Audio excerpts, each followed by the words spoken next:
ان تقریروں سے ہی، حالانکہ ان میں ویڈیو نہیں ہے، یہ صرف آواز آپ نے سنی ہے، لیکن وجود کے رونگٹے کانپنے لگتے ہیں کہ جو عشق قوم کو اپنے قائد سے تھا. اس وقت پاک فوج، کوئی سوچ نہیں سکتا تھا پاک فوج میں کہ کوئی قائد اعظم کے حکم کے خلاف کوئی کام کرے گا. مارشل لا تو بہت دور کی بات ہے. کوئی ایسا سویلین لیڈر ہو پھر بات کرے کہ مارشل لا کیوں لگتے ہیں. جب کمینے اور پلیت اور حرام خور لیڈر ہو سیاسی، تو پھر فوج اگر ان کو اٹھا کے پٹخے تو پھر کیا شکایت کرتے ہو؟ قائد اعظم کے خلاف کیوں نہیں بولی فوج؟ اس وقت بھی تو فوج تھی.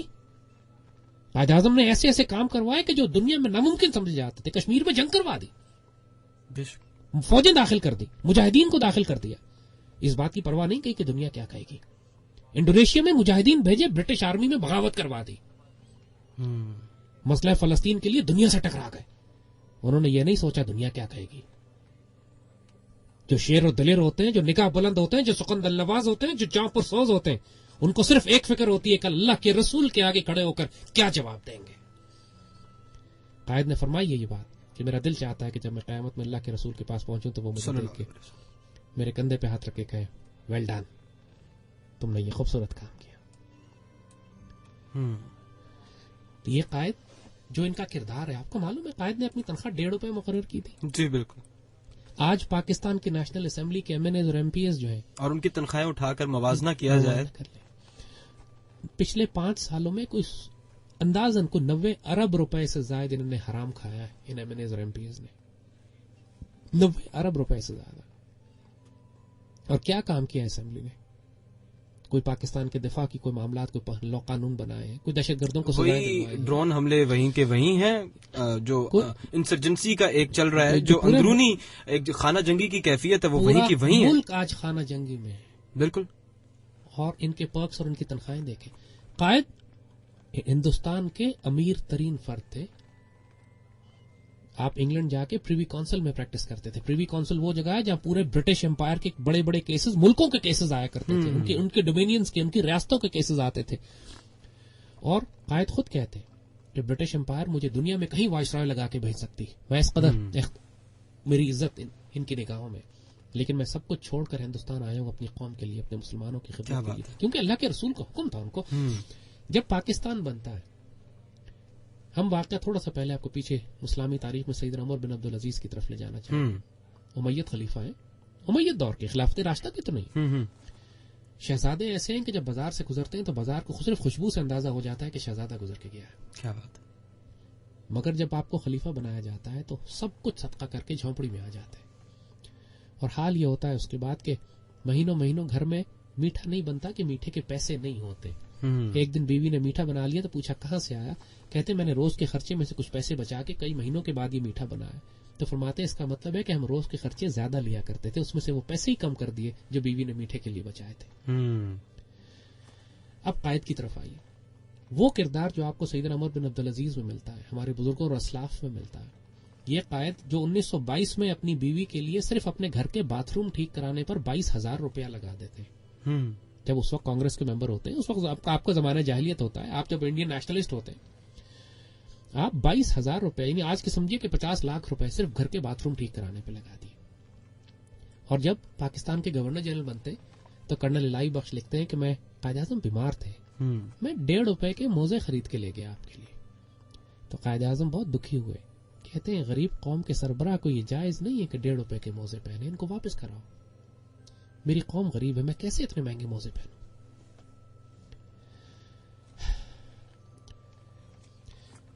₹7 کی کرسی آ گئی گورنر جنرل ہاؤس کے لیے. ₹7 کی کرسی گورنر جنرل ہاؤس میں آئی. پوچھا یہ کس نے منگوائی؟ کہا جی آپ کی بہن محترمہ فاطمہ جناح جو آپ کے ساتھ رہتی ہے، خدمت کرتی ہیں، ان کے لیے کرسی آئی ہے. اس بل پر کراس لگا دیا کہ اس کے پیسے فاطمہ جناح اپنی جیب سے دیں گی، مسلمانوں کے بیت المال سے نہیں جائیں گے. تو یہ تھے قائد اعظم، یہ ہمارے قائد تھے. کوئی مثال. پھر جب قائد ایسا ہو نا، پھر آپ کو بتائیں قوم کیسی ہوتی ہے. اس زمانے میں نئے نئے مہاجر آئے تھے، تکلیفیں تھیں، پاکستان کو سنبھالنا مشکل ہو رہا تھا، ریلویز چلتی تھی ہماری. تو ریل کے ڈبے میں ایک بڑھیا بیٹھی ہوئی تھی. جب ٹکٹ چیکر آیا، سارے مسافر تھے، ٹکٹ چیکر نے اس سے ٹکٹ مانگا، رونے لگی، کہتی میرے پاس ٹکٹ کے پیسے نہیں، میں تو پورا خاندان کٹوا کے آئی ہوں. ٹکٹ چیکر نے کہا مائی ٹکٹ تو لینا پڑے گا ورنہ جرمانہ لگے گا.